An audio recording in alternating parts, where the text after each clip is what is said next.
Apa kata Nabi? Dua solat yang berat bagi orang munafik, yaitu al-isya was subuh, isya dan subuh. Hadis Bukhari. Akhirnya setan bilang, tuh tetanggamu munafik loh. Jadi setan ini jangan salah Pak, setan itu pernah berdebat dengan Allah. Jadi ilmunya tinggi. Ilmunya tinggi. Nggak cukup dengan ilmu-ilmu kita yang standar. Bapak ini misalnya udah jadi kiai, itu setannya punya ilmu di atas kiai itu. Lalu gimana?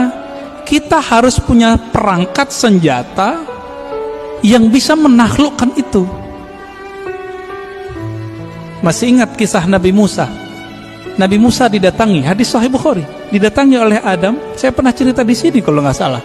Oh belum kali ya, ini kan baru yang kedua ya. Apa kata iblis? Hei Musa, ente kan kalimullah, orang yang dialog dengan Allah. Ya, bilang dong ke Allah, aku mau tobat nih. Iblis pernah kepikiran mau tobat, karena iblis udah ditunjukin neraka tuh kayak gimana Pak. Iblis loh ya. Jadi iblis aja kepikiran mau tobat, masa orang maksiat gak pikiran tobat? Lalu apa kata Musa? Bertanya Musa kepada Allah. Lalu Allah sampaikan kepada Musa, sampaikan itu kepada iblis ya. Hei iblis, apa?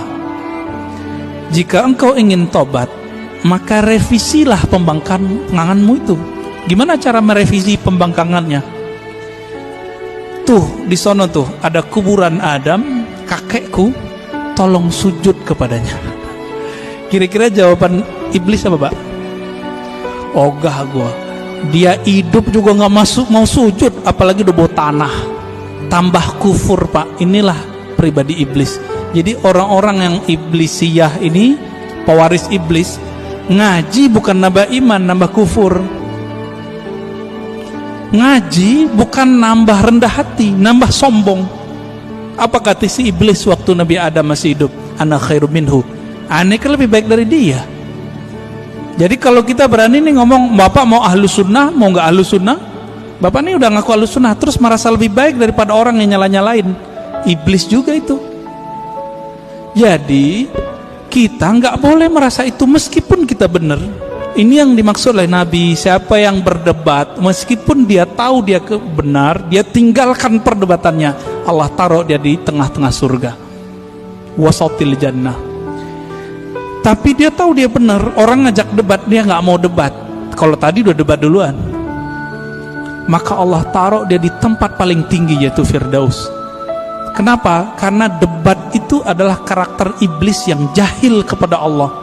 Dia memandang Nabi Muhammad Adam, tapi dia tidak kenal nur yang ada di wajah Nabi Adam. Nur apa itu? Nur Muhammad. Tiupan Allahu Ahad itu ada di wajah Nabi Adam. Iblis gak bisa lihat itu alim atau jahil. Yang ini gak akan bisa ditembus oleh iblis Pak. Iblis minta izin kepada Allah, ya Allah tolong izinkan aku mengakses kolbunya manusia. Apa kata Allah? Enggak diizinkan ente. Tapi ente punya cara. Tidak langsung. Caranya apa? Tajri majrad dam. Kamu diizinkan mengakses lewat darah, tapi enggak boleh langsung ke jantung, karena jantung berhubungan dengan kolbu. Tapi karena darah itu nanti mengalir, berputar di dalam kolbu. Inilah orang kalau tidak membersihkan kolbunya menjadi kolbu iblis. Itulah yang nanti kalau dibiarkan Pak pribadi ini merasa lebih, nanti lama-lama dia berani nyalain orang, bahkan bunuh orang yang beda sama dia, bahkan ngebom orang yang beda faham sama dia. Nanti di akhir zaman, ini kan akhir zaman sudah, mereka akan menjadi tentara Dajjal. Inilah yang masuk dalam imajinasi para pembuat seniman-seniman itu, jadi zombie. Zombie itu adalah karakter dari atba'ud Dajjal. Nggak ada iman di kolbunya. Hati-hati Pak. Ya, maka pandanglah kolbu itu, bersihkan tiap hari. Jadi kalau mau istighfar, nggak hanya istighfar zahir, istighfar